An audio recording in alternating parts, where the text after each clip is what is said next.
안녕하십니까. 방금 소개받은 박성수입니다. 어, 양자는 그 애트리에서 열심히 하다가 갑자기 뭐 학교에서 그만하고 오라고 해서 갔습니다.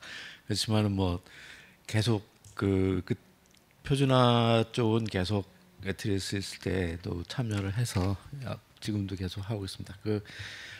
지금은 이런 거에 대한 컨비너를 하고 있습니다. 한번 보시죠. 뭐 전체적으로 양자 기술에 대한 표준화 동향 전망을 보겠습니다. 보통 이거는 제가 만든 게 아니고 이것도 제대로 된 텍트리는 아닙니다. 하여간 그렇지만은 대략 이렇게 만들어진다라는 거를 보시고 보통 보면 이제 표준화하니까 주로 마켓이나 산업에 좀 포커싱이 돼야 될 걸로 보여지고, 그렇다면은 양자 기술을 활용한 실제로 응용 측면에서 양자 컴퓨팅, 그다음 양자 통신, 그리고 양자 센서나 미트럴러지, 계측 이런 형태로 될 거고, 양자 컴퓨팅은 뭐 저기처럼 양자 에뮬레이션은 퀀텀 무슨 에뮬레이션 뭔가 잘못된 것 같은데 에뮬레이션도 있습니다. 그러니까 고전 컴퓨터로 양자 컴퓨터처럼 흉내를 내는 거죠. 근데 그거는 뭐 한계가 분명하게 있습니다. 하여간 그렇지만은 그런 게 있고, 그다음에 양자 시뮬레이터는 실제로 양자 조작을 합니다. 그렇게 해서 실제로 그 해밀토니안을 푸는 그런 과정입니다. 그리고 양자 어닐러는 이런 굉장히 천천히 양자 상태가 변할 때 그 전체 글로벌 미니멈을 가져가면 그게 이제 또 어떤 계산을 할 수 있는 그런 것들을 얘기하는 거고, 그 다음에 지금 현재는 뭐 잡음이 좀 많습니다. 그러니까 에러가 좀 많다는 거죠. 그래서 에러가 많지만은 이걸 어떻게 줄이고 좀 잘 쓸 수 있도록 하자, 그런 측면에서 노이지하지만 지금, 그리고 또 스케일도 큐빗도 이제 한 1,000개 또는 한 많아봐야 한 10,000개 그 정도까지 가는 정도가 이제 인터미디어트 스테이트고, 그런 양자 컴퓨터. 그 다음에 이제 궁극적으로는 유니버셜한 양자 컴퓨터를 만들고 싶은 거죠. 그래서 이제 범용, 그냥 일반적으로 얘기하면 범용이고, 뭐 다른 또 학문적인 뜻으로는 또 다른 뜻이 있습니다만은, 그러니까 범용적으로 쓸 수 있는 거, 이런 형태에 갔으면 좋겠다, 그런 얘기들이고, 양자 통신에 있어서는 양자 QKD, 그러니까 양자로 암호키를 서로 나눠 가지는 그런 거고, 그다음에 양자 클락싱크 뭐 이런 것도 있는데, 이거는 앞으로 양자 얽힘 네트워크를 해서 그런 원자시계들을 다, 전 세계의 원자시계를 동계하는, 지금은 이제 다 고전 네트워크를 통해서 동계를 하죠. 그렇지만은 그런 것들이 가능할 거고, 그다음에 양자 랜덤 넘버 제너레이터는 굉장히 중요합니다. 왜 그러냐면 진짜로 그러니까 양자 우연성에 기반해서 정말로 의도성이 없는 그런 랜덤 넘버를 만들게 되면, 이 랜덤 넘버가 어디 쓰이냐면 계약서를 만들 때, 그리고 복권, 그다음에 또 그런, 실제로 중국에서는 복권이나 이런 걸 하기 위해서 양자 랜덤 넘버를 서비스하고 있습니다. 그래서 실제로 그건 돈 내고 씁니다, 중국 내에서는. 그다음에 퀀텀 네트워킹 해서 이제 이거는 고전적인 QKD 네트워크를 포함해서 뭐 다 양자 얽힘 네트워크까지 다 되는 그런 형태라고 보시면 되고, 그다음 센서는 뭐 퀀텀 센싱, 하여간 센싱은 굉장히 여러 가지들이 있습니다. 그래서 타이밍, 그리고 시간 양자 원자시계 같은 그런 거고, 이미징, 안 보이는 걸 어떻게 잘 보게 할 거냐, 그런 것들이 이제 이런 여러 가지들이 있습니다. 그렇지만 이런 여러 가지 분야들에서 표준화를 어떻게 가져갈 거냐, 이런 것들에 대한 논의들을 이제 하기 시작했다는 거죠. 그래서 지금 보면 아까 김영수 팀장님 말씀하셨듯이 그 양자 통신이 굉장히 오래 전부터 했습니다. 그래서 SC 같은 경우는 2008년부터 시작해서 그 표준화하는 그 테크니컬 커미티의 이름은 이렇습니다. 여기서는 주로 보캐뷸러리 용어 정리부터 하고, 그 다음에 컴포넌트 그 부품들에 대한 거 하고, 그 다음에 키 딜리버리, 그리고 최근에 이제 SDN에 어떻게 붙일 거냐 이런 얘기들을 이제 시작했습니다. 그리고 시큐리티 측면에서 또 얘기를 하고, 그 다음에 ITO의 경우는 2018년 정도부터 해서 그 시큐리티라든지 퓨처 네트워크, 그리고 또 여기 SG11은 굉장히 그 여러 가지 리퀘어먼트들이 많아서 그런 쪽에서 이제 하고 있고, 주로 이제 여기는 네트워킹을 QKD를 가지고 네트워킹을 어떻게 했으면 좋겠느냐 이런 것들에 대한 이야기들을 했고, 여기에서 이제 아키텍처 그리고 시큐리티 또 인터페이스 스페시피케이션 이런 것들을 이제 주로 했고, 그 다음에 이제 보면 ISO IC JTC1입니다. JTC1은 IT 테크놀로지에 대한 국제 표준입니다. 그쪽에 이제 하는 거고, JTC1의 그 표준화 스코프를 보면 IT 분야에 대한 표준화 이게 답니다. 딱 한 줄이에요. 그 IT 분야를 다 하는 건데, 여기서도 이제 그 정리가 조금 덜 된 상태에서 2023 SG27 여기 시큐리티 쪽에서 QKD 네트워크 리퀘어먼트 앤 이밸루에이션 메소드에서 두 개의 그 도큐멘트를 퍼블리시했습니다. 그 다음에 이제 IEEE 같은 데서는 뭐 이런 쪽에서 통신 쪽에서는 이제 SD 소프트웨어 디파인드 퀀텀 커뮤니케이션 뭐에서 이제 하고 있는데, 뭐 아직 그 조금 더디긴 합니다. IEEE 같은 데서는. 그다음에 IRTF 중에 QIRG가 만들어졌는데, 여기는 퀀텀 인터넷 리서치 그룹입니다. 지금 하고 있는 일들은 시나리오하고 뭐 프린시플, 멀티플레인 아키텍처 뭐 이런 것들을 하고 있습니다. 근데 여기는 이제 표준 문서를 만드는 쪽은 아니고요. IETF에다가 보고를 하고 IETF에서 이제 나중에 표준화를 하고 싶다, 할 거다 이런 정도의 일들이 일어나고 있습니다. 그래서 SC 쪽에는 2018년부터 해서 퍼블리시 된 것들이 이렇게나 많은 것들이 있고요. 여기 여러 가지 있습니다. 주로 장비, 그다음 최근에 들어와서 SDN에 어떻게 물릴 거냐 이런 얘기들이 있고요. 그게 이제 여기 뭐 020 뭐 이런 것들을 해서 여기 쭉 있습니다. 그래서 그 지금 이제 만들고 있는 것들이 이런 것들이 있고요. 아직도 계속 그 표준화를 진행을 하고 있는 상황입니다. 예를 들면 그다음에 이제 ITO 같은 경우에는 SG13에 도큐멘트 스트럭처가 이제 이런 식으로 돼 있고요. 그래서 굉장히 많은 도큐멘트들이 만들어져 있습니다.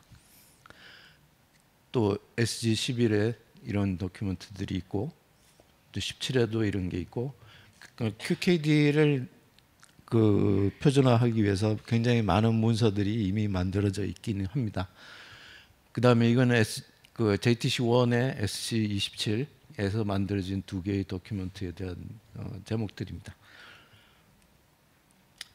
특히 또 이거 우리나라의 경우는 그 공공기관에서 QKD를 사용하기 위해서는 보안 적합성 평가를 해야 되는데, 거기에 대한 스펙을 작년에 만들었고, 그게 이제 이런 여기 국정원을 통해서 이제 인증이 될 수 있는 제도를 마련은 했습니다. 이게 세계에서 최초입니다.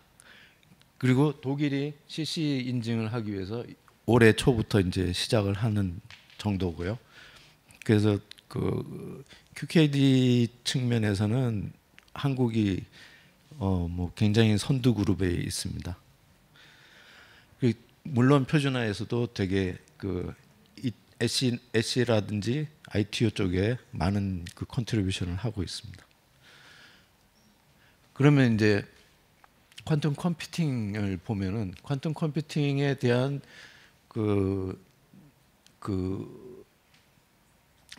표준화 단체는 제일 큰 게 JTC1의 워킹그룹 14입니다. 이 워킹그룹 14는 2018년에 만들어졌고 컨비너가 중국입니다. 체어도 중국입니다. 그래서 그렇게 해서 이제 쭉 하다가 여기서 뭘 했냐면 용어 정리 주로 많이 했고 여기 컨비너가 홍량인데 용어 정리를 많이 했고 그다음에 최근에 처음에는 퀀텀 컴퓨터라고 했고 JTC 워킹그룹 14에서 22년에 갑자기 이름을 퀀텀 인포메이션 테크놀로지에서 그 JTC1처럼 JTC1인데 퀀텀자를 붙은 건 내가 다 할게 뭐 이런 식으로 제목을 바꿉니다. 이 당시가 굉장히 민감할 때입니다. 전 세계적으로도 왜 네가 다 하냐 뭐 이런 식의 좀 굉장히 민감한 상황이고 결론은 이제 그 올해 5월달에 JTC3가 만들어지면서 JTC3는 IC와 ISO가 공동으로 만든 테크니컬 커뮤니티입니다. 그러다 보니까는 JTC1에 있는 이 워킹그룹 레벨에 하던 것들은 다 디스밴드 시키고 JTC3로 다 포함을 시켜라 이렇게 된 상황입니다. 그래서 이제 이렇게 됐고 이거는 이제 작년에 이제 홍량 워킹그룹 14의 홍량이 이제 저희한테 보내온 건데 이렇게나 많이 JTC1에서 하고 있으니까는 우리를 죽이지 말아달라 뭐 이런 뜻으로 했는데 정리가 잘 돼 있더라고요. 그래서 이제 보여드리는 거고 워킹그룹 14에서 다 하겠다는 거죠. 처음에는 이제 23년도 얘기니까 처음에는 원래 제목이 퀀텀 컴퓨팅이었습니다. 그래서 퀀텀 컴퓨팅에 대한 얘기 요 정도 있었는데 갑자기 이름을 바꾸면서 전체 다 합니다 이렇게 되고 여기 보면 지금 만들어 놓은 게 ISO IC 4879 용어 정리입니다. 이게 지금 JTC3에 넘어와서 지금 다시 조금 더 가다듬고 있고요. 그다음에 뭐 이런 것들을 주로 하고 있었고 S6, SC17, 27, 뭐 SC38 이런 쪽에서는 아직도 조금씩 하고 있습니다. 그다음에 IEEE의 경우는 굉장히 많이 있습니다. 여기 보시면은 P7130 뭐 쭉 많이 있습니다. 여기도 양자 컴퓨터 관련, 양자 통신, 양자 컴퓨터 관련해서 되게 많이 있긴 합니다.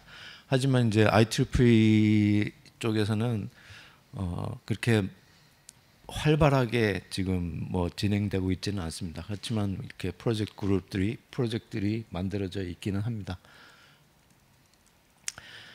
이렇게 된 그 전체적인 배경에서는 뭐 한국이 IC의 와이페이퍼를 21년도 말에 만들었고 그래서 한국이 그 체어가 되고 그 다음에 이렇게 40명의 국내 그 전문가들이 국내 전문가는 한 7, 8명밖에 없고 나머지는 다 외국 전문가들인데 그래서 이렇게 만들었고 이 만든 거에 레코멘데이션 그 IC의 와이페이퍼들은 레코멘데이션이 있습니다. 그래서 레코멘데이션 중에 하나가 양자가 이제 시기적절하고 이제부터 제대로 된 디주로 표준을 만들어야 돼 국가 간 표준을 만들어야 되니까는 TC를 만들어야 되지 않겠냐 이런 레코멘데이션이 있는데 그 레코멘데이션에 대해서 IC 쪽에서는 조금 미진하니까 조금 더 조사를 해라 시장이라든지 또 테크놀로지가 어느 정도 성숙돼 있는지 또 다른 SDO들은 어떻게 하고 있는지 이런 것들을 다 조사해서 스탠다이제이션 로드맵을 새로 만들어서 제안을 하라 이렇게 해서 이제 한국이 또 제대로 하겠다 그래서 한국이 그러면 해봐라 그래가지고 여기는 한 100명 정도의 전문가들이 다 들어왔습니다. 그래서 120명쯤 되는데 그 들어와서 22년부터 시작해서 24년, 그러니까 23년 말에 거의 끝났고요. 그래서 24년 그때 이제 저희가 여기서 이제 낸 결론은 이때도 ISO가 계속 들어오겠다고 얘기를 해가지고 계속 얘기를 해가지고 ISO를 포함해서 그러면 새로운 JTC를 만들자. 그 JTC 1이 1987년도에 만들어진 이후에 30몇 년 만에 JTC가 새로 만들어지는 상황입니다. 그래서 이제 그런 레코멘데이션을 IC의 SMB하고 ISO의 TMB에다 다 얘기를 했고 여러 번의 투표를 거쳤습니다. 뭐 전체 회원국 투표 다 해서 투표를 한 5번쯤 했습니다. 이렇게 해서 JTC를 만들게 되었습니다. 그래서 이번에는 이게 양자 쪽은 IC가 먼저 시작을 했기 때문에 IC, ISO, JTC3 이렇게 해서 그 룰도 IC 디렉티브를 따릅니다. 그래서 이제 ISO 쪽의 홈페이지는 뭐 이런 식으로 되어 있고요. 그다음에 이쪽은 뭐 ICO 홈페이지인데 여기에 보면 스코어는 이렇습니다. 대략 뭐 전체 양자 쪽 다 포함이고 그렇지만 이제 이미 만들어진 TC들에 있는 것들은 더 제외하고 지금 국가가 27개의 국가가 피멤버고 9개 국가가 5멤버입니다. 그리고 의장국은 한국이고 간사국은 영국입니다. 그래서 첫 번째 이제 만들어진 플래너리 미팅에서 이제 여기가 저고요. 그래서 이렇게 쭉 해서 헤드 오브 델리게이션들이 이제 다 나와서 찍은 사진들이고요. 그 다음에 두 번째 플래너리 미팅을 또 했는데 에딘버러에서 뭐 이렇게 쭉 하고 그래서 그 결과를 보면 어디비저리 그룹 1부터 해서 8까지 있는데 이 중에 3번과 4번이 한국이 하고요.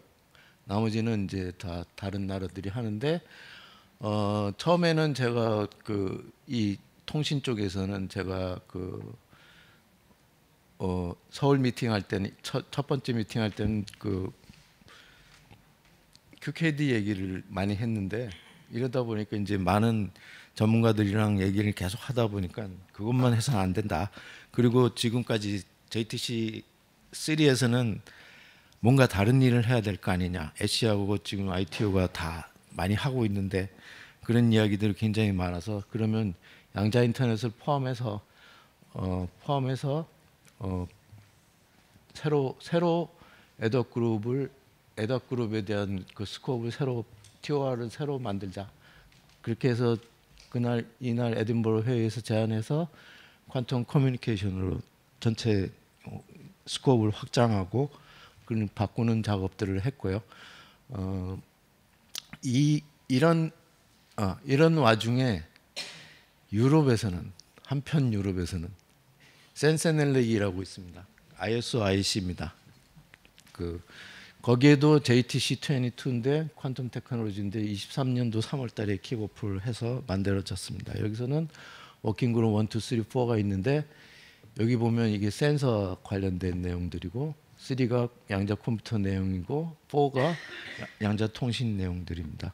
그래서 이 사람들이 하고 싶은 거는 이렇게 각 커미티들이 이제 여기 다 참여해서 유럽의 커미티들이 다 참여해서 하겠지만 결국 가서는 JTC3에다가 인풋을 하겠다는 거죠. 자기네들이 만든 그 표준 내용들을 인풋을 여기다 넣겠다는 거죠. 그래서 지금 보면 워크 아이템들이 한 서너 개씩 있습니다. 여기 각각 워킹 그룹별로 워크 아이템들이 있고 그래서 거기서 지금 만들어지고 있는 내용들을 JTC3에 넣고 싶어하는 유럽 쪽에서는 그렇게 돼 있고 지금 전체적으로 여기도 이제 보면은 다 에덕 그룹을 그냥 한 번 더 합시다 다들 이렇게 돼 있는 상황입니다. 왜냐하면은 아직도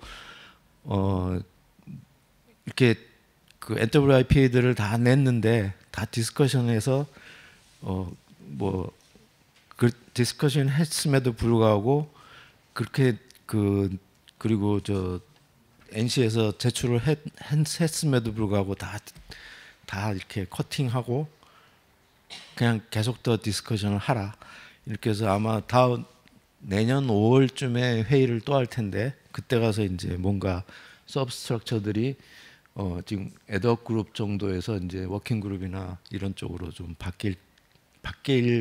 바뀌었으면 좋겠다라는 희망들을 다들 가지고 있습니다. 단 이제 여기 보면 터미널로지 요것만 이제 워킹 그룹으로 바꿀 워킹 그룹을 출범시키려고 하고 있습니다.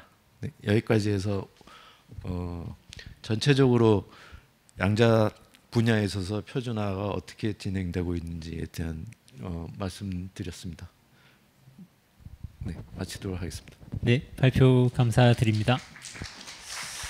네, 전반적인 이제 그 표준화 기구들, 특히 이제 JTC3 쪽 내용 말씀 많이 주셨는데요. 혹시 플로어에 질문이 있으실까요? 네.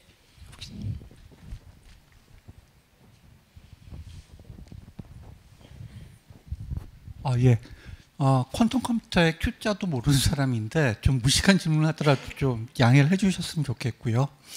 아까 말씀하시길 지금 현재 큐빗이 1000을 넘어서 뭐 10,000까지 갔다라고 말씀하시는데 약간 그런 얘기를 들을 때마다 항상 좀 의아스럽게 생각하는 게 지금 현재 비트코인이 256비트입니다. 그리고 사토시 나카모토라고 하는 뭐 비트코인을 만들었다는 사람이 가지고 있는 비트코인의 가격만 지금 현재 1조가 훨씬 넘고 있는데 그러면은 뭐 이론대로 하자면 지금 현재 큐빗이 뭐 많이 아니라 뭐 1000을 넘고 혹은 뭐 256만 넘었다고 하더라도 이거 벌써 깨졌어야 되는 거 아닌가? 그런데 왜 아직까지도 그 사토시 나카모토의 계정이 뭐 탈취됐다는 얘기는 없을까? 그럼 혹시 우리가 지금 여기서 말하고 있는 큐빗이란 것이 우리가 그냥 그 익스포넨셜하게 그 계산에 드는 비용이 얘가 폴리노미얼하게 떨어진다라는 개념이 아니라 뭔가 좀 다른 정의가 있다라는 생각이 드는데 이게 왜 그렇습니까? 네, 그 비트코인이라든지 그 비트코인의 해시 기반이긴 한데 해시를 깰 수 있느냐 없느냐에 대한 거에 대해서는 제가 단정적으로 말씀을 드릴 수가 없고요. 단 깨는 방법이 언젠가 나올 수도 있다. 그 정도이고요. 아직 정확하게 깨는 방법이 양자 컴퓨터를 깰 수 있는 알고리즘이 없는 게 맞습니다. 그래서 그런 거고요. 그 다음에 이제 두 번째 이야기는 아까도 말씀드렸지만 노이지하다고 말씀드렸죠. 그래서 에러 레이트가 지금은 한 10여 만에서 3승 정도입니다. 그래서 그 실제로 이게 에러가 없이 결과를 제대로 잘 보려면 10만에서 6승 이상 돼야 됩니다. 그래서 아직도 그 가야 되는 길이 많이 있고요. 그래서 이제 지금 그 애덕 그룹 5에서 양자 컴퓨터 쪽에서 다 모든 그 전문가들이 다 어그리한 거는 하드웨어 이벨루션을 어떻게 할 거냐, 하드웨어를 어떻게 평가를 할 거냐, 그거에 대한 표준화를 하자. 그래서 큐빗을 어떻게 캐릭터라이제이션 할 건지 그거를 표준화하는 거를 이제 논의를 하고 시작을 한 상태입니다. 그래서 지금 그런 명확한 그런 여러 가지 의문스러운 것들 또는 좀 약간의 애매모호한 것들 이런 것들에 대해서는 아직 이제 지금 만들어가고 있는 중이고 그리고 실제로 그 큐빗의 성능을 이야기하는 성능 지표들이 있는데 그 지표들이 각 연구자들별로 그 지표를 만드는 지표를 성능을 이제 측정을 하는 방법들이 조금씩 다릅니다. 그래서 그런 것들이 어떻게 표준화를 할 거냐 이런 것들이 앞으로 가야 되는 그 표준화의 방향 중에 그러니까 양자 분야가 이제 시장에 완전히 만들어지기 전까지 그러니까 연구하는 분야에서도 표준화가 필요한데 그런 것들이 이제 표준화의 첫 번째 그 아이템들이 될 겁니다. 그렇다면 그럼 뭐 에러 레이시 지금 10의 마이너스 3승이라고 하신 거 맞나요? 예, 네, 라고 그렇습니다. 하면은 그건 도대체 어디에서 유발되는 겁니까? 뭐 슈퍼포지션이 잘못된 겁니까? 뭐 인테글먼트에서 무슨 문제가 생긴 겁니까? 아직 성능이 그렇게 뭐 좋지는 않습니다. 그래서 그 성능이 안 좋은 거를 에러 코렉션을 어떻게 할 거냐? 그게 요즘에 이제 그러니까 이제 큐빗들이 많이 만들어져 있기 때문에 그걸 많이 만들어진 큐빗들을 가지고 에러 코렉션을 할 수 있는 방법이 있겠느냐? 알고리즘적으로 그런 것들이 양자 컴퓨터의 요즘에 하나의 또 핫 토픽 분야 중에 하나입니다. 그렇게 에러 레이시 많다고 하시니까 제가 마지막 질문을 드리고 싶은데 그러면 과연 그런 퀀텀 컴퓨터에서 제너레이트 되는 랜덤 넘버 제너레이트에서 제너레이트 되는 그 넘버가 그러면 우리가 정말 믿고 쓸 수 있는 리얼 랜덤이 맞습니까? 왜냐하면 그건 뭐 맞습니다. 리얼 랜덤은 사실상 모르죠. 그건 진짜 맞습니다. 인디펜던트한 건지. 그건 맞습니다. 그거는 그 물리학적으로 네, 그건 맞습니다.